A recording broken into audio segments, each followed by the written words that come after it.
Good afternoon. I've come to a good spot here to transition from having the pieces all cut, and we all talked about that. That was on my Facebook page. How pleased I am. I just saw a piece jump out of a spot there. Anyway, how pleased I am to have this thing cut out. And now I've got the form. We'll show you that. I've got the wax on the form. Mine wax might be a little bit thick. That's all right. It's nice and sticky, and you can see here how this works. Since I don't have the crown, this piece up here, I don't have the crown yet, and it might be a couple more weeks before that's ready. So that means that I'm reluctant to attach the leaded pieces, the cast lead, because I'm not sure if I start right here and start building this thing, then I'm not going to be able to give myself any way to move this leaf or branch cluster either up or down. So I'm going to wait till the crown comes in, then I can attach the branch to exactly where it's supposed to go and work to get this glass underneath that branch. So there's certainly plenty of other places to go to work. So I decided, well, I'll just start right here, which happens to be right on the far right-hand side of that section. So I'll just build this section on up and on across, and I think that's the way at least I'm going to go at this to start with, one section at a time, and I'll just start from the bottom. When the crown comes in, I've got the option then to move to the top of the lamp and come down if I want to. Just whatever works. I'm happy with the way I'm doing this. Anyway, this is kind of I left these on here. I had set these pieces of glass. Let me quit waving around. I had set these pieces of glass to take a look at how I actually was doing with the fitting. And boy, I'm happy with the fit that these have. I had to, see this piece of glass here. That piece of glass goes right there, and that's the only one of these pieces that I had to grind, and I had to take a little bit off of this side right here and a little bit off right up on that corner. That was it. So all I'm about to point out here is that this is the result. These good fits are the result of paying such close attention to the pattern and doing here's the patterns right here. This is numbers 200 to 400. That's a lot of pattern pieces. Here's the 100s to 200s. And then everything from 99 down. So I just keep all the pieces right there. Anyway, I paid attention to the pattern real tight, worked on every single piece to try to get it to look as close as I possibly could to the pattern. And so consequently, this thing's going to go together. Oh, I wouldn't certainly not use the word quick, because it's a long way to go to get around this thing. But it's going to go together real well because I spent so much time and effort trying to get the pieces to fit right. So I'll come back up and I'll take this little one here and foil it. And the foil, we're getting ready to set this piece in. And so this is a background piece. It's got some, there it is, got some confetti on the back of it, and it looks like that from the front. And it sets right here because I'm trying to depict no flowers, but just the light behind the vine itself.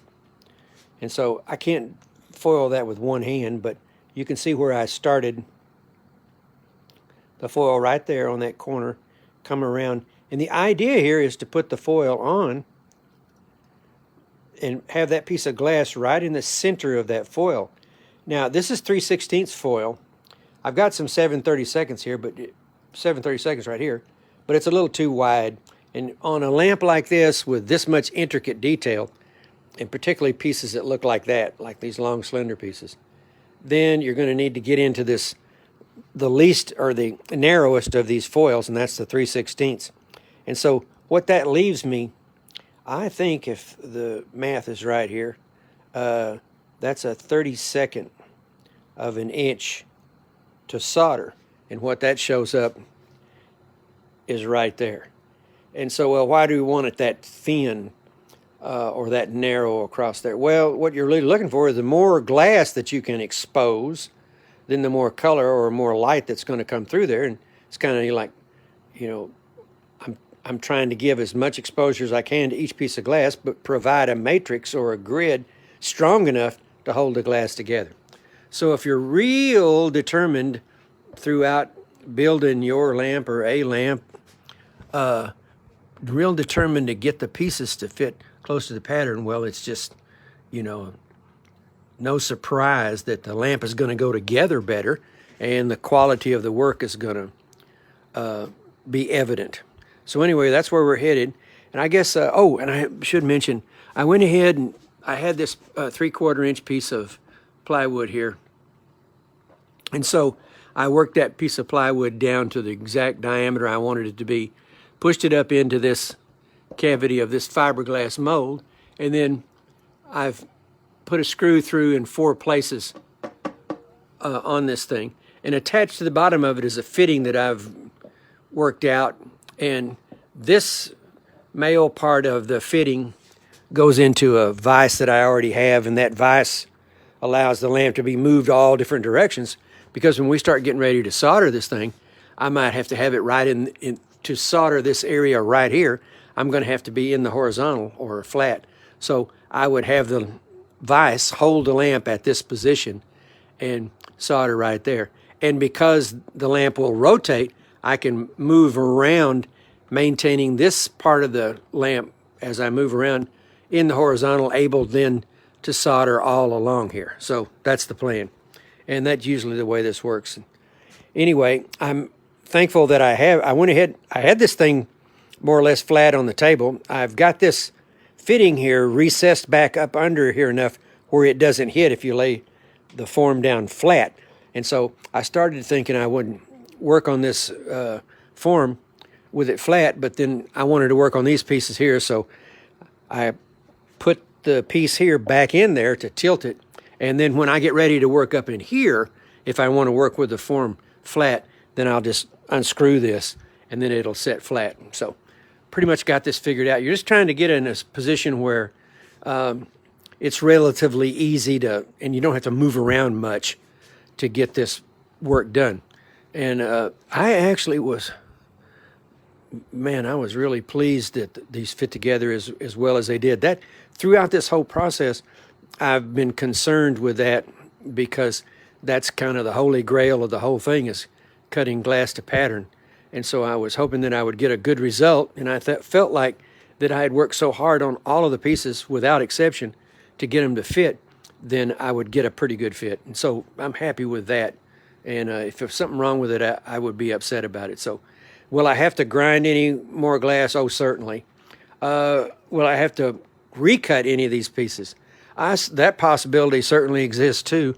And I think and I'm going to take or keep track of, on this 1,945 pieces, I'm going to keep track of how many pieces that I actually have to recut. Normally, I don't have to do that very much, but it remains to be seen how this is going to work out.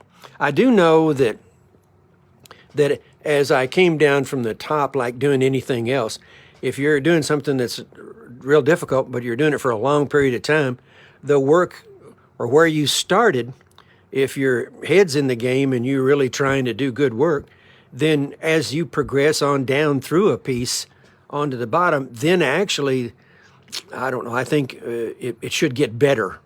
The fit should be better, because you're just working harder and harder and harder, and you get more and more practice.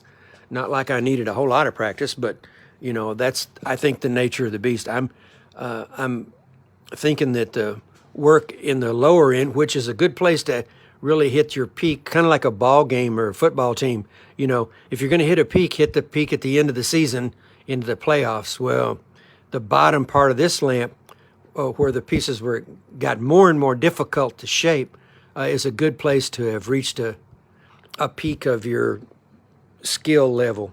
So anyway, enough of that. So anyway, I'm going to go to work. This is really this is a lot of fun, because after the cutting the 1945, I was, you know, plenty tired of cutting glass and shaping glass. So coming up here and throwing down this many pieces in a, you know, relatively short period of time is a real treat, considering I came from all the hard work that I put into the pieces. But all of that extra time that I applied to the pieces, I get back right here. And it's so much easier to do something that's this intricate if things are working out. You know, if you're having to fight a lot of this work to try to get it to fit right, then it just makes this drudgery. But when things are going like this, of course it's early, but I think this is indicative of the whole piece. I'll not have much trouble getting this thing together. But the uniformity of that space between that glass is what you're kind of looking for here. Well, anyway, I've said enough about that, and all that. It's no, I promise it's not a gift, and I don't think it's talent either. It's just doing it for a long, long, long time. That's what it is. And demanding, you know, from yourself your best work. That's the whole key to the whole thing. Anyway, I appreciate all the interest in this. We're having a lot of fun. I'm glad you're getting to see this because I'm sure somewhere on YouTube or some place, somebody's showing people how to build a lamp. And there are certainly some masterful lamp artists on Facebook that show portions of their work and how they're doing this, that, and another. But I'm happy to have shown you this thing from the very earliest part till when we actually got if you go back in the videos far enough, you can go to a point where I got the pattern, both the paper copy and the Mylar copy, in the mail, and I laid that out. And I think there was a light table over there with a bunch of glass on it, and I'm trying to figure out what color to do this thing. And I agonized over that for about, at least a couple of months. Well, actually longer than that. Even before I got the commission, I was agonizing over what color I would do this if I ever got a chance to do it. So anyway, here we are. I'm happy with the colors, and this thing is going together like a Rolex. Oh, man, is that nice. This is going to be so much fun. Well, anyway, thank you all. I'll get back to you when I've climbed up the side of this thing, and particularly when the base and the crown come in. But I've got plenty of work to go around. I could stay busy for weeks around the bottom of this thing just putting this glass in. So, oh, that's so beautiful. Ooh, I love it. All right, thank you. Bye now.